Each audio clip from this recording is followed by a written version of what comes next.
히브리서 8절부터 12절까지 이제 주보에 나와 있긴 하지만 오늘은 8절에서 16절까지 보도록 합시다. 히브리서 11장 8절에서 16절까지입니다. 8절에서 16절 신약성경 364페이지입니다. 제가 먼저 8절을 읽겠습니다. 한 절씩 우리 교독하면서 봅시다. 믿음으로 아브라함은 부르심을 받았을 때 순종하여 장래 유업으로 받을 땅에 나아갈새 갈 바를 알지 못하고 나갔으며 믿음으로 그가 이방의 땅에 있는 것 같이 약속의 땅에 거류하여 동일한 약속을 유업으로 헌재받은 이삭 및 야곱과 더불어 장막에 거하였으니 이는 그가 하나님이 계획하시고 지으실 터가 있는 성을 바랐음이라. 믿음으로 사라 자신도 나이가 많아 산천하였으나 잉태할 수 있는 힘을 얻었으니 이는 약속하신 이를 믿으신 줄 알았습니다. 이러므로 죽은 자와 같은 한 사람으로 말미암아 하늘의 허다한 별과 또 해변의 무수한 모래와 같이 많은 후손이 생육하였느니라. 이 사람들은 다 믿음을 따라 죽었으며 약속을 받지 못하였을 때 그것들을 멀리서 보고 환영하며 또 땅에서는 외국인과 나그네 임을 증언하였으니 그들이 이같이 말하는 것은 자기들이 본향 찾는 자임을 나타냄이라. 그들이 나온 바 본향을 생각하였더라면 돌아갈 기회가 있었으려 같이요. 그들이 이제는 더 나은 본향을 사모하니 곧 하늘에 있는 것이라. 이러므로 하나님이 그들의 하나님이라 일컬음을 받으심을 부끄러워하지 아니하시고 그들을 위하여 한 성을 예비하셨느니라. 아멘. 히브리서 11장부터 이제 믿음에 관해서 우리가 정의를 내려보고 있습니다. 어제는 아벨과 가인의 제사를 예를 들고 이렇게 여러분들에게 말씀을 드렸어요. 믿음은 손해보는 것, 기득권이 아니라 끊임없이 자기 부인과 희생, 손해보는 것, 이렇게 말씀을 드렸어요. 그래서 오늘은 이제 아브라함 이야기를 통해 우리가 믿음의 정의를 간략하게나마 몇 가지 좀 정의를 내려보고자 하는데, 8절에 보시면 이제 히브리 기자는 이렇게 증언을 이어갑니다. 믿음으로 아브라함은 부르심을 받았을 때 순종하여 장래 유업으로 받을 땅에 나아갈세, 이렇게 되어 있습니다. 창세기 11장 후반부부터죠. 단절됐던 믿음의 역사가 시작되는데 그 사람은 바로 아브라함이었습니다. 그의 아버지는 데라였고요. 하나님께서 그를 무작정 찾아가십니다. 상의했거나 아브라함이 기도했거나 이런 문장은 전혀 보이지 않죠. 무작정 당신의 주권과 은혜로 아브라함을 찾아가 딱 한마디 하십니다. 떠나라. 믿음은 떠나는 겁니다. 성경에 수많은 말들은 다 떠나라고 기록되어 있습니다. 죄로부터 떠나는 것이고요. 때로는 사람으로부터 떠나는 것이고 환경으로부터 떠나는 것입니다. 여러분 떠난다고 생각해 보십시오. 거기서 1, 2년 거주했겠습니까? 아브라함이? 갈대아우르를 떠난다는 것은 두 가지를 포기하는 거죠. 첫째, 안전을 포기하는 겁니다.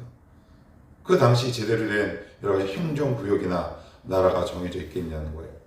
나라와 나라 사이 어떤 조약이나 협정이 제대로 체결이 될 시절이었겠냐고요.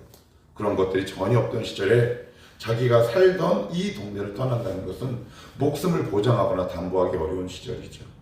안전을 포기하라는 얘기입니다. 그럼 두 번째, 얼마나 익숙합니까? 나가면 자유시장, 나가면 이마트, 수십 년, 수백 년 동안 봐왔던 나의 건물과 사람들, 이웃들을 떠난다는 것은 나의 익숙함으로부터 떠나는 것이죠.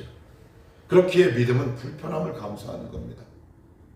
여러분, 신앙, 이것이 하나님의 음성인가 아닌가 확인하는 법이 있습니다. 뭔가 불편하면 하나님의 음성입니다. 어떤 것을 해야 할까요? 그런데 하기 싫은 불편함이 있으면 그것이 하나님의 음성이다, 이렇게 보시면 됩니다. 그런데 이 세상은 불편하면 진리가 아니라고 얘기합니다. 편한 것만 찾으라고 얘기하죠. 여러분, 인문학이나 유튜브 동영상을 한번 보십시오. 거의 90% 이상은 너희가 어떻게 하면 이 세상에서 편리하게 살아갈 것인가에 대한 강의가 대부분입니다. 근데 성경은 반대로 얘기합니다. 불편해야 된다고 얘기합니다. 왜요? 안전함을 떠나는 것이기 때문에 그렇고요. 또한 익숙함을 떠나는 것이기 때문에 그렇습니다. 내가 너의 안전이 되어주겠다라는 말씀입니다. 내가 너의 익숙함이 되어주겠다라고 말씀하고 있어요. 우리가 왜 이렇게 하나님이 익숙하지 않을까요? 하나님의 역사가 익숙하지 않을까요? 하나님의 말씀이 익숙하지 않을까요? 하나님이 나에게 임하실 때 나는 왜 이렇게 불편할까요? 이유는 한 가지입니다. 떠나지 않았기 때문에 그렇습니다. 내가 아직도 떠나지 않은 갈대아 우르에서 내 안에 여러 가지 층층이 쌓여있는 그들의 문화와 여러 가지 습관들이 내 안에 가득 차 있기 때문에 하나님이 찾아 들어올 여백이 전혀 없지요. 그러니 하나님의 말씀이 불편합니다. 하나님의 음성이 불편합니다. 하나님의 명령이 불편합니다. 저와 여러분들은 하나님이 익숙하게 되기를 축복합니다. 그것이 참 믿음 아니겠습니까? 너 이거 해? 네, 아멘. 너 이거 떠나? 네, 아멘. 그래서 여기서 우리가 주의해야 할 것 한 가지가 있습니다. 창세기 11장 말미에 보시면 데라가 205세에 죽게 됩니다. 왜 갑자기 쭉 가다가 데라의 죽음을 창세기 기자는 기록했을까요? 많은 구약학자들은 이렇게 추측합니다. 아브라함의 떠남의 걸림돌 데라. 그래서 하나님이 데려가시는 거라고. 머뭇머뭇거리니까 떠날 수 있는 준비를 시키시는 거지요. 하나님이 여러분들 향해 끊임없이 떠나라고 말씀합니다. 죄로부터 떠나고 사람으로부터 떠나고 환경으로부터 떠나고 여건으로부터 떠나고 안전으로부터 떠나고 익숙한 것으로부터 떠나라. 그런데 우리가 머뭇머뭇하게 되면 내가 붙잡고 있는 마지막 보장을 하나님은 해체하십니다. 왜요? 그것이 그를 지키는 길이기 때문에 그렇습니다. 그래서 결국 창세기 12장 1절부터 4절 이슬람 교도들도 알고 유대 교인들도 알고 심지어 믿지 않는 자들도 아는 아브라함의 그 위대한 일생의 첫 걸음이 시작됩니다. 너는 떠나라. 어디? 갈대아 우르를. 너는 떠나라. 무엇으로부터? 안전함으로부터 떠나라. 무엇으로부터 떠나라? 익숙한 것으로부터 떠나라. 그리하여 내가 너에게 익숙하게 해라. 내가 너의 안전이 되게 하라. 그래서 9절은 이렇게 기록하죠. 8절 말미에 보시면 나아갈새 뭐라고요? 갈 바를 알지 못하고. 이게 무슨 말일까요? 계산이 아닙니다. 여러분, 말씀은 계산이 아닙니다. 계산이 서면 이미 우리는 순종하지 못합니다. 이거는 확률이 아닙니다. 경험도 아닙니다. 우리는 그냥 갈 바를 알지 못하고 가는 겁니다. 저도 우리 교회가 어떻게 갈지 모릅니다. 저리 갈지 이쪽으로 갈지 아니면 문을 닫게 될지 저는 알지 못해요. 왜요? 그런데 왜 했어요, 목사님? 하나님이 하라고 하셨으니까. 갈 바를 알지 못하고 떠나라고 하셨기에 하는 겁니다. 그래서 갈 바를 알지 못하고 가면 불안하죠. 그런데 여러분 기억하셔야 합니다. 순종하지 않는 데서는 불안함과 하나님이 가라고 하는 데서 오는 이 불안함은 질적인 차이가 있습니다. 이게 믿음의 역동이요, 믿음의 이중성이겠죠. 죄 짓는 현장에서 있는 불안감은 우리의 영혼을 파괴합니다.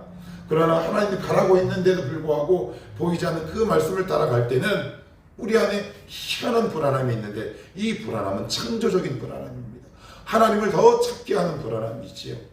거기서 신앙의 성장과 성숙이 있게 됩니다. 떠나셔야 합니다. 갈대아 우르에서 떠나셔야 합니다. 그래야 하나님이 나의 안전이 되고 하나님이 나에게 익숙하게 된다는 사실입니다. 하나님 어디 갈까요? 알려주시면 좋죠. 그러나 그 음성이 들리지 않는다 하더라도 너는 이 자리를 떠나라 라는 음성이 있을 때 하나님이 더 이상 손대지 않으시도록 하나님이 2번 말씀하시지 않게 떠나십시오. 그래야 삽니다. 그래야 회복합니다. 11절 한번 봅시다. 11절 같이 한번 읽어봐요. 시작. 믿음으로 사라 자신도 나이가 많아 단산하였으나 잉태할 수 있는 힘을 얻었으니 이는 약속하신 이를 미쁘신 줄. 네, 여러분 이게 11절 말씀 보시면 구약의 그것과 창세기의 그 내용과 너무 다르지 않습니까? 창세기에 한 번도 사라가 주님 저 잉태할 줄 믿습니다 라고 고백한 적이 없어요. 웃었죠. 피식피식 비웃기나 했지. 그런데 이게 웬 말입니까? 우리가 기억하셔야 할 게 있습니다. 믿음은 물론 개별적입니다. 하나님과 나 사이의 은밀한 관계지요. 비밀의 연속성이 있습니다. 그렇지만 믿음은 개별적인 것인 동시에 공동체성을 함께 가지고 있습니다. 어떤 한 영혼이, 한 가정에, 한 영혼이, 한 교회 공동체에 바르게 세워져 있으면 이 믿음의 파급력이 놀라운 거죠. 이 아브라함의 믿음을 통해 누구에까지? 사라에까지 전이가 되기 시작한 겁니다. 왜요? 떠났기 때문에 삽니다. 놀랍죠? 역설이죠. 떠나면 사라가 죽어야 됩니다. 불완전한 시계로 가기 때문에. 그런데 오히려 힘을 얻었다. 오늘 설교 제목처럼 힘을 얻었다. 그래요. 그 믿음의 시작이 바로 하나님 그리고 아브라함 누구에게까지 전이가 됩니까? 사라에까지. 나의 믿음이 누군가에게 힘이 되었으면 좋겠고요. 더 나아가 그 믿음으로 인해 우리의 삶 속에 힘을 얻게 되기를 축복합니다. 그래서 이제 떠났습니다. 9절입니다. 믿음으로 그가 이방인의 땅에 있는 것 같이 약속의 땅에 거류하며 저 9절 맨 끝에 어디에 거했답니까? 장막에. 이게 무슨 얘기일까요? 아니 장막에 거한 거 몰라요? 텐트에 거한 거 모릅니까? 근데 왜 적습니까? 분명히 땅을 주신다고 해서 갔어요. 근데 땅 한 평 얻지 못합니다. 아브라함 같은 경우는 막벨라볼 딱 요거밖에 얻지 못합니다. 우리가 믿을 때 가장 혼란스러운 게 뭔지 아십니까? 하나님 갔잖아요. 국물도 없네요. 땅 한 평 없네요. 거기서 우리의 신앙의 딜레마가 시작되는 거죠. 장막밖에 얻은 게 없습니다. 근데 우리에게 주신 것을 바로 10절입니다. 이는 그가 하나님이 계획하시고 지으실 터가 있는 성을 바랐습니다. 이렇게 얘기합니다. 하나님 우리를 끊임없이 믿음으로 전진하게 해서 더 크고 좋고 놀라운 것들을 바라보게 하십니다. 이게 굉장히 놀라운 거죠. 우리가 만약에 하나님의 약속의 말씀을 믿고 어디 딱 갔는데 땅 한 평 얻지 못했다. 아예 속았네. 하나님 우리를 속이지 못하시는 분입니다. 이걸 바라보게 된 겁니다. 더 큰 것이 있구나. 더 위대한 것이 있구나. 더 놀라운 것이 있구나. 그래서 믿음의 확장성이 생기게 되는 거죠. 왜요? 땅을 바라보다가 하늘을 바라보니 얼마나 믿음이 확장되게 됩니까? 우리의 믿음이 왜 이렇게 잘하지 않습니까? 우리는 늘 땅의 것을 보고 있기 때문에 그래요. 이거 안 좋고, 이거 안 좋잖아요. 이거 안 좋네. 이거 거절하셨잖아요. 그러니 하나님과의 관계가 원만할 리도 없고 하나님과의 관계가 깊어지지도 않습니다. 눈을 들어 산을 보라. 나의 도움이 어디서 올까? 우리의 믿음이 끊임없이 확장되기 위해서는 하늘을 봐야 하는 것이고 하나님이 정말 나에게 주고자 하는 것이 무엇인지 그 진정한 것, 그 더 큰 소망을 바라보는 것, 그것이 믿음이다 라고 말씀하고 있습니다. 한 가지만 더 보시면 우리 13절입니다. 13절 말씀을 같이 한번 읽어봅시다. 시작. 이 사람들은 다 믿음을 따라 죽었으며 약속을 받지 못하였을 때 그것들을 멀리서 보고 환영하며 또 땅에서는 외국인과 나그네 임을 증언하였으니. 그래요. 창세기 47장을 보시면 여러분들이 잘 알고 있는 그 유명한 내용이 나옵니다. 기근이 들죠. 그랬더니 요셉을 따라갑니다. 먹거리를 따라 야곱이 애굽을 가지요. 누구를 만납니까? 바로를 만납니다. 제가 읽어볼게요. 여러분들은 그냥 귀로만 들으십시오. 야곱이 바로에게 아뢰되 내 나그네 길의 세월이 130년이니이다. 내 나이가 얼마 못 되니 우리 조상의 나그네 길의 연조에 미치지 못하나 험악한 세월을 보내었나이다. 야곱이 죽기 직전에 깨달았던 것, 그 바로 13절의 끝에 나와 있는 이 말씀입니다. 외국인과 나그네, foreigner, 그 다음에 두 번째는 stranger라는 뜻입니다.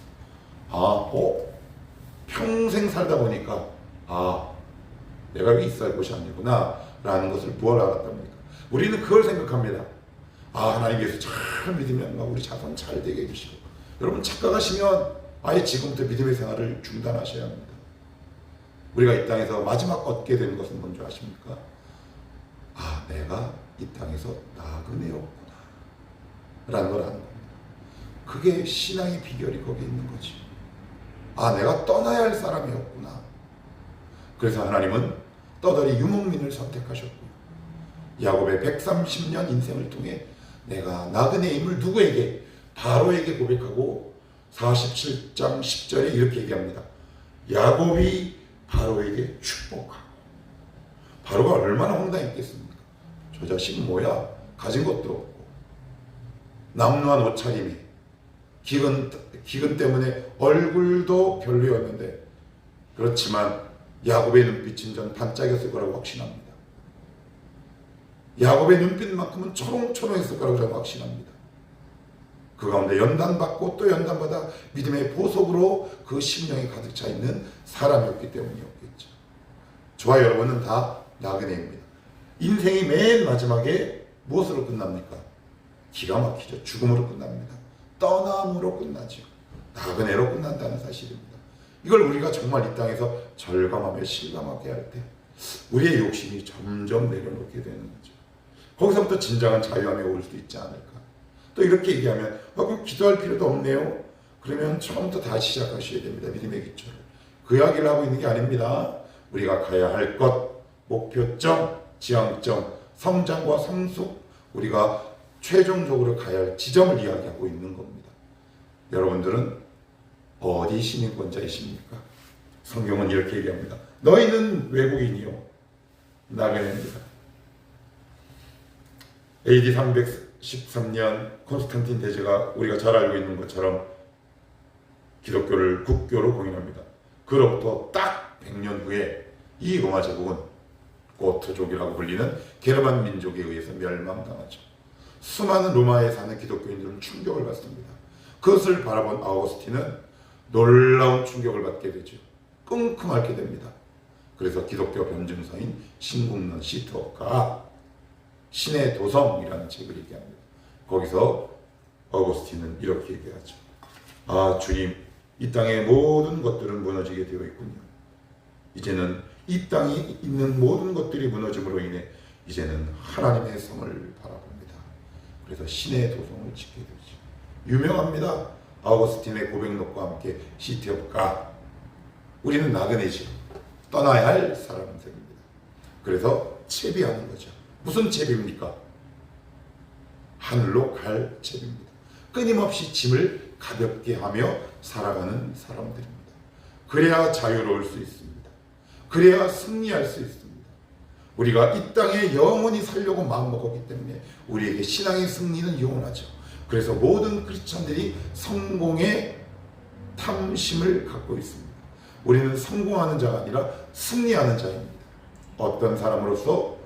이민자로서, 외국인으로서, 낯선 자로서 이 땅에서 승리하며 살아가는 사람들입니다.